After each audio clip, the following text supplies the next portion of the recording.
Long before the Obas of Benin wore coral crowns, long before the great walls rose around the city, there was another line of rulers. They were called the Ogisos. In the old Edo language, Ogiso means king of the sky. People believed these kings were not just rulers, but divine beings sent to guide the land. This story begins more than 1,000 years ago. Benin was not yet a mighty empire. It was a cluster of small villages, thick forests, and muddy paths. The people farmed, hunted, and prayed to the spirits of the land. Then one day, a man arrived. No one knew where he came from. He wore simple clothes, but his presence felt heavy, powerful. When he spoke, people listened. When he judged disputes, he was always fair. Crops grew better. Conflicts ended. Peace settled. The elders called him Ogiso Igodo, the first king of the sky. And so began the line of the 36 Ogisos. Each Ogiso ruled for many years. Some were wise and gentle.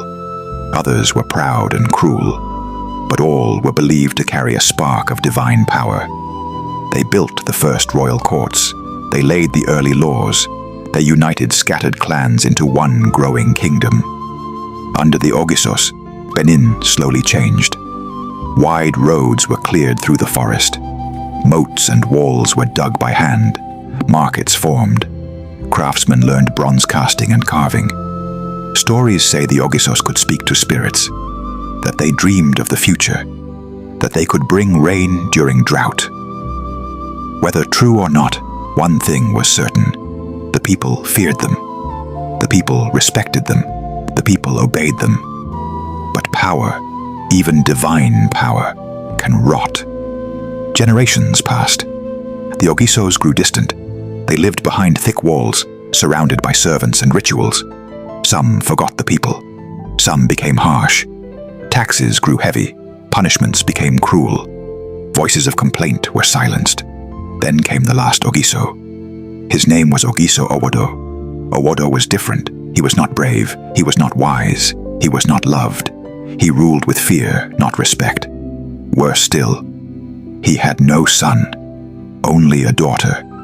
Her name was Ekaladerhan. She was bright, curious, and kind. The people loved her more than they loved her father. And that made Owodo uneasy. One night, palace chiefs whispered lies into his ear. They said his daughter was planning to take his throne.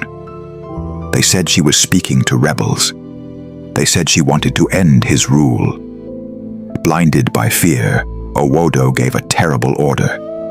He told his guards to take Ekaladerhan into the forest and kill her. The guards led her deep into the woods, but when the moment came, they could not do it. They abandoned her instead.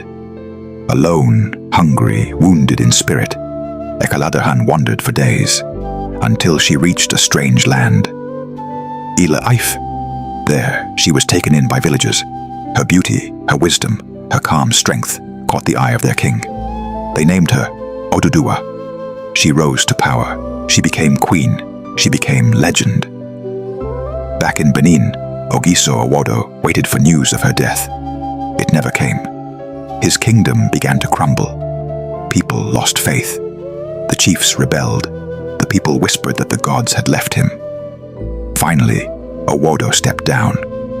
The age of the Ogisos ended. The people of Benin sent messengers to Ile-Ife. They begged Oduduwa's son to return and rule them. His name was Oranmiyan. He came, and from him came the line of the Obas of Benin. But the Ogisos were not forgotten. Their spirits lived in stories, in shrines, in the earth itself. 36 kings, 36 reigns, 36 chapters of a forgotten age. They were not perfect. They were not gods. But they laid the foundation of a civilization that would become one of Africa's greatest kingdoms.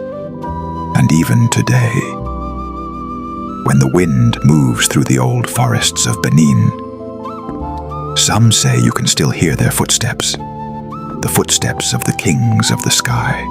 If this story moved you, don't let it end here. Africa's history is deep, it's rich, and it's full of forgotten legends like the Ogisos. Tap the like button to honor the kings of the sky. Subscribe for more true African stories you were never taught. And share this video so the world remembers where greatness began. Tell me in the comments, do you think the Ogisos were gods or just great kings? Either way, their story deserves to live on.